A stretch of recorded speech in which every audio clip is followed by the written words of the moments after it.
Question number 12. When regression line passes through the origin, then regression coefficient is 0, correlation coefficient is 0, intercept is 0 and slope is 0. चार option दिए हुए हैं, चार में से कौन सा सही होगा? तो रिग्रेशन इक्वेशन क्या होता है? y is equal to a plus B X, ये होगा regression equation of y on x. ये होगा y is equal to a plus B X. और a क्या होगा? a होगा इंटरसेप्ट और b होगा रिग्रेशन कोफिशिएंट जो कि स्लोप होता है. ये हो गया. ये जो a है, अगर मैं इसको थोड़ी देर के लिए भूल जाऊं bx को, तो y is equal to a है. अब y is equal to a आप कहां पर प्लॉट करेंगे? y एक्सिस पर चलेंगे. सपोज कि आप यहां तक आए, ये वाला वैल्यू ये है a. ये a क्या कहलाएगा? इंटरसेप्ट. और इस केस में क्या है कि अगर ये जीरो से चला जाए, तो जीरो से चला जाए तो क्या होगा? a जैसे जैसे ये वाला a डिस्टेंस नीचे आता आता आता आता हुआ यहां पे आ जाएगा. मतलब कि ये जो लाइन है वो कुछ ऐसे चला जाएगा.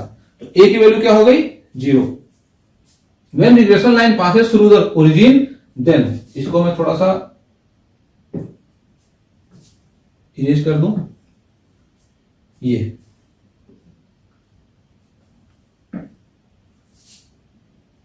लाइन ऐसे खींची गई है और ये जो a है, regression coefficient is 0. Regression coefficient क्या है? ये b है. b नॉट इक्वल टू 0 होगा. क्यों? क्योंकि ये लाइन से ये ओरिजिन से होकर के जा रही है. Correlation coefficient is 0. ये भी नहीं होगा क्योंकि यहां से कुछ ना कुछ कोरिलेशन निकलेगा. y और x के बीच में कुछ ना कुछ कोरिलेशन होगा. क्यों? क्योंकि b तो 0 हो नहीं रहा है. Intercept is 0. ये इंटरसेप्ट ये क्या है? a.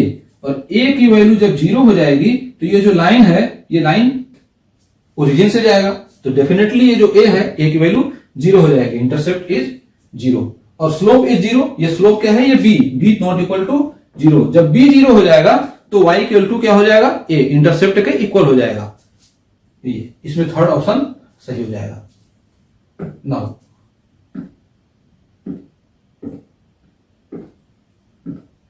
13 number. The regression coefficient beta is equal to 0. Then line of regression. यहां पर पहले वाले क्वेश्चन में क्या था कि अगर इंटरसेप्ट 0 हो जाए, रिग्रेशन लाइन अगर ओरिजिन से जाए तो उसमें क्या होगा कि इंटरसेप्ट 0 हो जाएगा. या अगर इंटरसेप्ट 0 हो जाए तो रिग्रेशन लाइन ओरिजिन से जाएगा.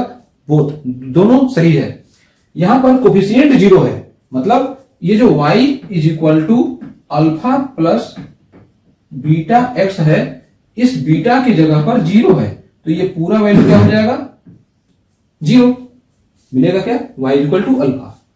और y इक्वल टू अल्फा, ये जो लाइन ये था ये तो 0 हो गया. तो ये जो लाइन है, जो ऊपर वाला ही मैंने फिगर लगाया हुआ है, ये जो लाइन है, ये लाइन ऐसे ना जाकर के y इक्वल टू ए हो जाएगा. आपने अपने हाई स्कूल या इंटरमीडिएट के समय में पढ़ा होगा कि जब y इज इक्वल टू ए, ये जो डिस्टेंस यहां तक चली गई, तो अब जो पैरेलल क्या आएगा? इस तरीके से आएगा. तो y इक्वल टू ए अगर होगा तो जो लाइन है वो x एक्सिस के पैरेलल होगा. और x इक्वल टू अगर कोई वैल्यू होगा तो जो लाइन मिलेगा वो y के पैरेलल मिलेगा. तो इसमें आंसर कौन सा होगा? Will be parallel to x axis. Second number option सही हो जाएगा. ऐसे होगा ये. ठीक है. अब कुछ इसके कॉन्सेप्ट है. In linear regression analysis 0 coefficient suggest. जो कोफिशिएंट 0 है, ये बीटा इक्वल टू 0. जब बीटा इक्वल टू 0 हो गया तो x, क्योंकि 0 में x से मल्टीप्लाई करेंगे तो क्या आएगा? 0 आएगा. तो इन दोनों में कोई रिलेशन तो दिखेगा ही नहीं. ठीक है. No direct influence of x on y, क्योंकि ये जो y equal to alpha plus beta x है, इसमें x इंडिपेंडेंट होता है और y डिपेंडेंट होता है. x जिस तरीके से काम करेगा, इसके वैल्यू, इसी के बेसिस पर ये y की वैल्यू हमें मिलेगी. मतलब ये पूरी तरह से डिपेंड है x पर. लेकिन x का कोई सपोर्टिव है ही नहीं. x का कोई सपोर्ट ही नहीं है बीटा के साथ में. बीटा इक्वल टू 0 है. जो रिग्रेशन कोफिशिएंट है वो तो 0 है. तो x का कोई इन्फ्लुएंस ही नहीं बन पा रहा है कि y के साथ वो कोई रिलेशनशिप बना पाए, कोई रिलेशन उसमें दिखा पाए. इसलिए क्या होगा? No direct influence of x on y. ये हो गया. No linear relationship between x and y. Same वही है. जब ये कोई इसका इन्फ्लुएंस है ही नहीं, कोई इसका इफेक्ट है ही नहीं, तो रिलेशनशिप उसमें कैसे बता पाएगा? ये हो गया. Regression line is horizontal. क्योंकि ये रिग्रेशन लाइन है, ये इस तरीके से ऐसे हॉरिजॉन्टल हो जाएगा. क्यों? क्योंकि y इक्वल टू इंटरसेप्ट मिलेगा. और इंटरसेप्ट के केस में जब x की वैल्यू 0 हो जाए, मतलब यहाँ x की वैल्यू पता ही नहीं है क्या हो पा रहा है, क्योंकि किसकी वजह से, बीटा की वजह से। x की वैल्यू कुछ भी हो सकता था, बट बीटा की वैल्यू 0 होने की वजह से x का एग्जिस्टेंस ही खत्म हो गया यहां से। तो y इज इक्वल टू ए, मतलब यहां पर अल्फा है, अल्फा, तो ये वैल्यू क्या हो जाएगा, इस तरीके से पैरेलल हो जाएगा x एक्सिस के। Regression line is horizontal indicating that for every unit change in x there is no change in y। किस x में कितना भी चेंज हो जाए, बट जो इसका सपोर्टिव है वो तो 0 है, तो उससे क्या होगा कि y की वैल्यू पर कोई भी असर पड़ेगा ही नहीं, नो इफेक्ट होगा। एंड 4 है, in predictive modelling x does not help in predicting और एस्टिमेटिंग y।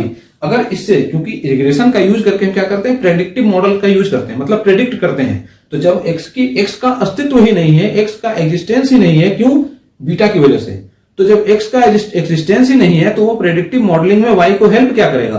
तो इसलिए ये in predictive modelling x does not help in predicting और एस्टिमेटिंग y, ये इसका इतना कॉन्सेप्ट है। और ये क्वेश्चन अगर आपसे, मतलब ये तो सिंपल सा क्वेश्चन है कि बीटा इक्वल टू 0 तो क्या होगा, अल्फा इक्वल टू 0 तो क्या होगा, अगर लाइन अगर ओरिजिन से जा रही है तो इंटरसेप्ट 0 होगा, इस तरीके से क्वेश्चन ऊपर से है। बट इसका जो थोड़ा सा एनालिटिकल वे है वो ये है, इसके कॉन्सेप्ट को समझने के लिए।